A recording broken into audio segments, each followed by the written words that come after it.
प्रार्थना है, मुझे कुछ ज्यादा नहीं चाहिए। कहिएगा। कम से कम एक पुत्र ही हो। हाँ गुरुदेव, जिससे कि वंश चले अपना। गुरुदेव अगर मेरे एक पुत्र हो जाए तो मेरा जो वंश है ये चल जाएगा गुरुदेव। कम से कम एक पुत्र ही हो,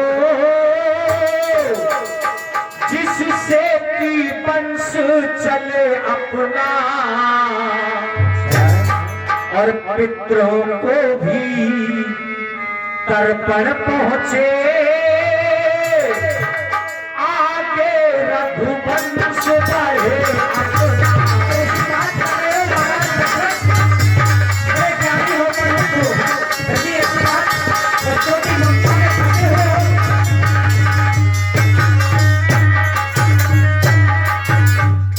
हे गुरुदेव, आपसे और कुछ नहीं चाहता, केवल चाहता हूँ कि मुझे एक पुत्र मिल जाए जिससे कि मेरा वंश और मेरा रघुवंश आगे बढ़ सके। ऐसी बात करते हो महाराज, और आपके चेहरे पर जो मैं चिंता देख रहा हूँ, जानते हो पुत्र के लिए तुम चिंता कर रहे हो। और चिंता है चिता से भी बढ़कर, और नर को निर्जीव बनाती है।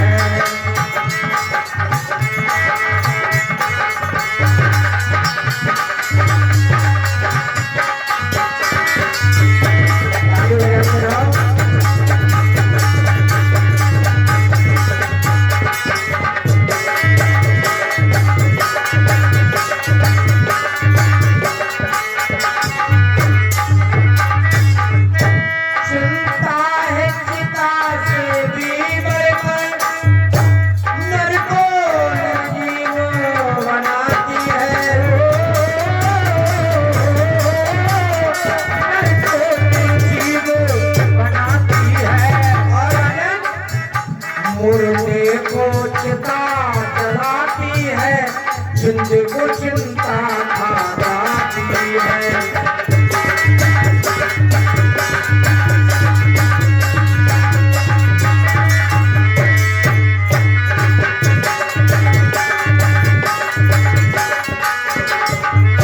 और महाराज तुम कह रहे हो कि अभी को अपना वंश चले, पुत्र चाहिए तो। जी गुरुदेव। हे राजेंद्र व्यर्थ हे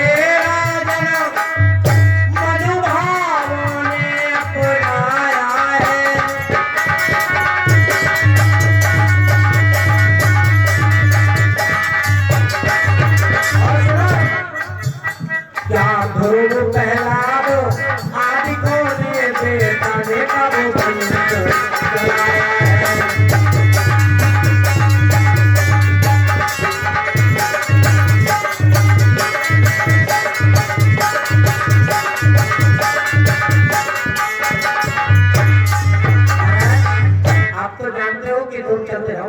ध्रुव और प्रहलाद इन्होंने अपने पिता का कब नाम चलाया, जरा बताओ। कभी बेटा नाम नहीं चलाता है, नाम चलाते हैं अपने कर्म, अपने संस्कार। इच्छा अगर पुत्र की है, राजन फिर भी मैं तुम्हें बता रहा हूँ, इच्छा अगर पुत्र की है तो पुत्र की संविधान करो।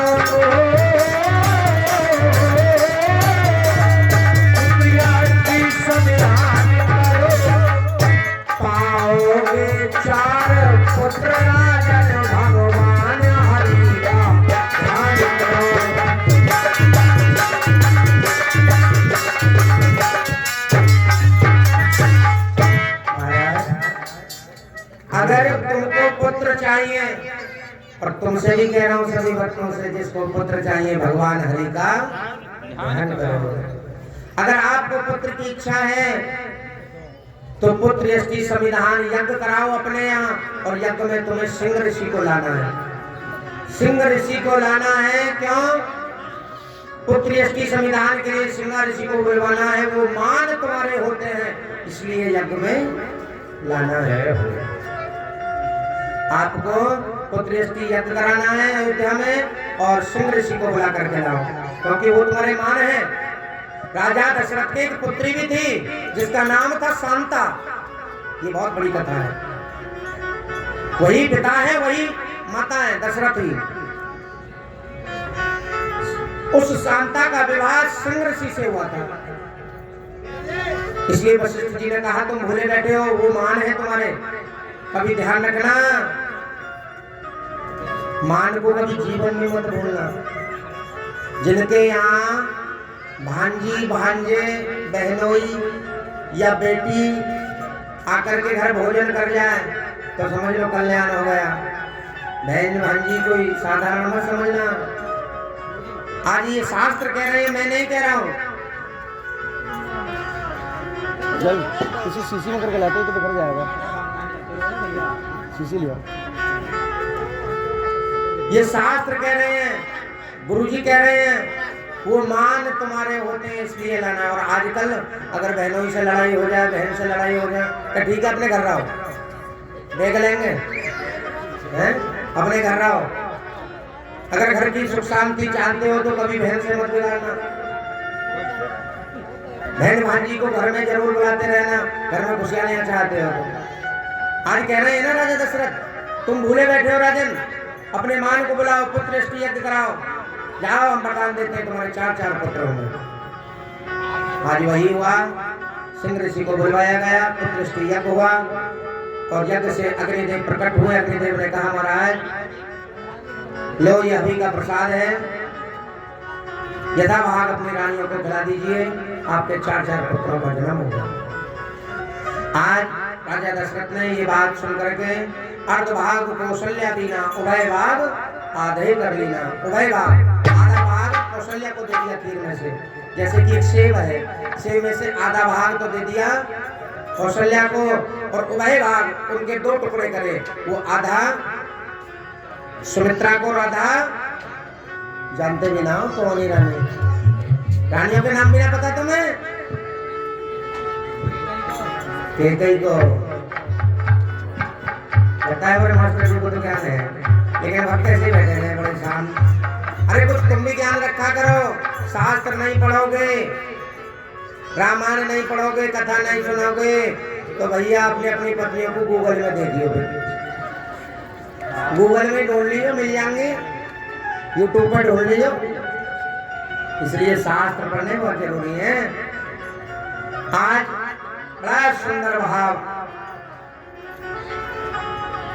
भगवान का जन्म हुआ 9वीं तिथि, चैत्र का महीना जो आती है ना 9वीं, रामनवमी, चैत्र का महीना, दोपहर के 2 बजे भगवान का जन्म हुआ, श्री राम का, 9वीं तिथि के दिन। आज जैसे ही भगवान का जन्म हुआ, दशरथ को ये बात पता चली है। दशरथ ने कहा कि जाओ जितने भी अयोध्या में ब्राह्मण हैं, जितने भी फकीर हैं, जितने भी संत हैं, जाके बैठ जाओ, दे देंगे बाद में, सबको दान किया जाए। देखिए एक बात और बता रहा हूं ध्यान से, कुछ ब्राह्मण पंडित ऐसे होते हैं जिनको ज्ञान नहीं होता है और वो ये कह देते हैं कि जिनके घर बच्चा पैदा हो गया सोबर हो गई, ऐसे ही बोल देते हैं ना, सोबर हो गई, दान मत देना किसी को। कोई तुम्हारे घर आए तो उसको दान मत देना। उन मूर्खों से ये पूछा जाए कि तुम शास्त्रों से भी अलग चलते हो क्या?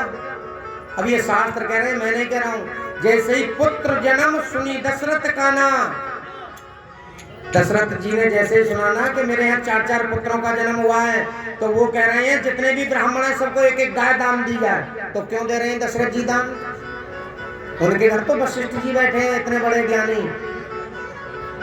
कहा जितने भी फकीर हैं सबको दान दिया जाए, अन्न दान दिया जाए, मेरी अयोध्या में कोई दुखी ना रहे, सबको दिया जाए।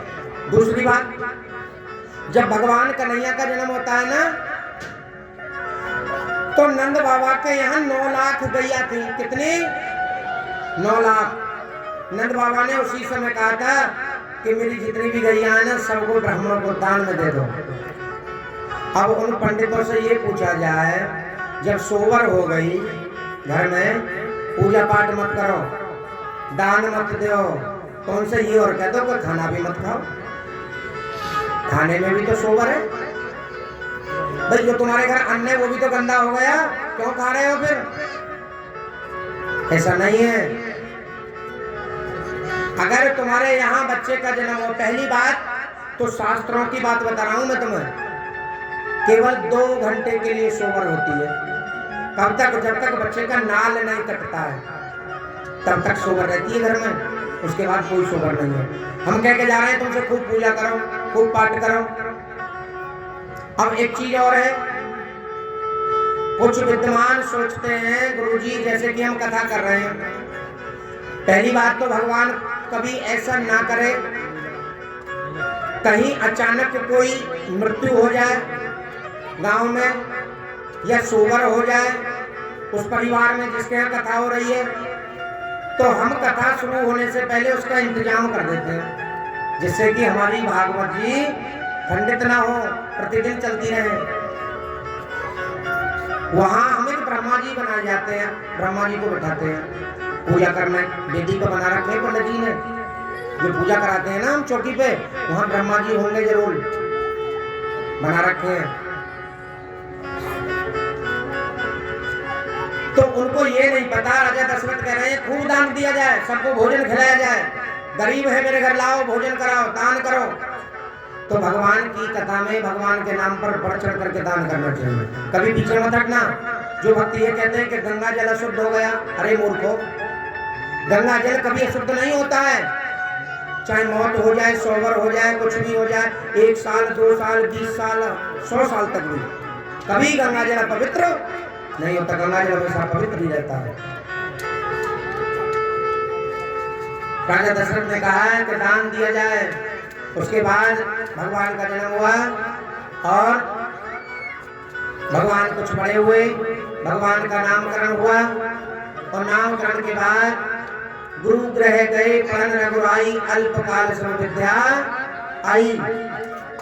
जो पढ़ने वाले बच्चे हैं ध्यान से सुन लो, जो पढ़ने वाले बच्चे हैं जिनका पढ़ाई में मन नहीं लगता है, पढ़ते हैं लेकिन मन नहीं लगता, क्लास में फेल हो जाते हैं, सबसे पीछे बैठते हैं जाके, उनके लिए पावरफुल चौपाई है।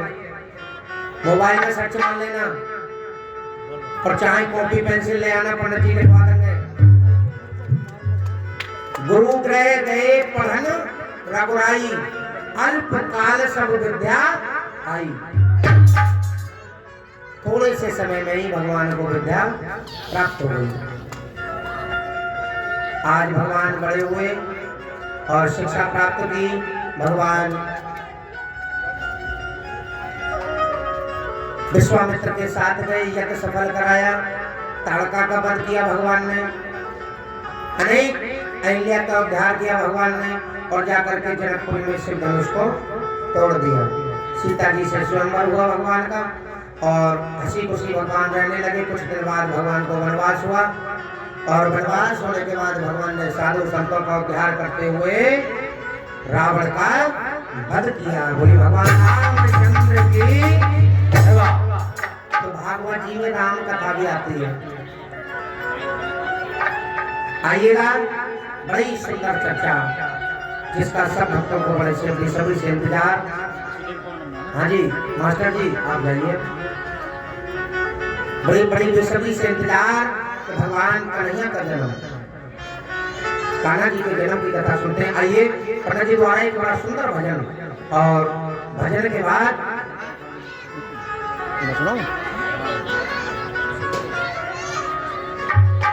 एक भजन और भजन के बाद कान्हा जी के जन्म की कथा। और देखिए, अच्छा ये बताओ किस किस को इंतजार है कि भगवान का जन्म हो? कन्हैया जी का हाथ खड़े करो, सबको है ना? तो तालियों के साथ हाथ तो निकाल लो। 100 रुपया कम से कम थोड़ी देर में सबको इंतजार है। तो जितने ने हाथ उठाए ना, सब 100 रुपए दियो। तो कह रहे हैं क्या? थोड़ा ऊंचा दिखाओ, ऊंचा।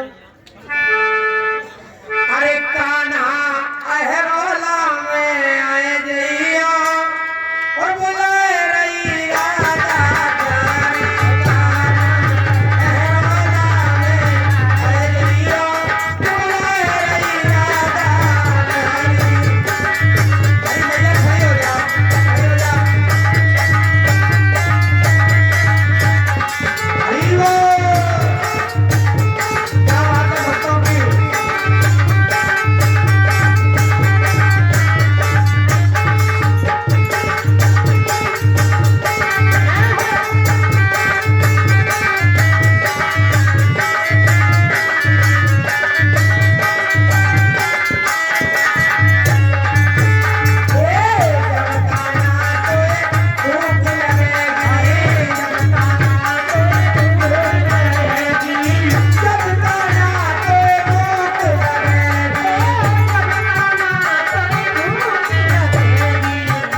हुए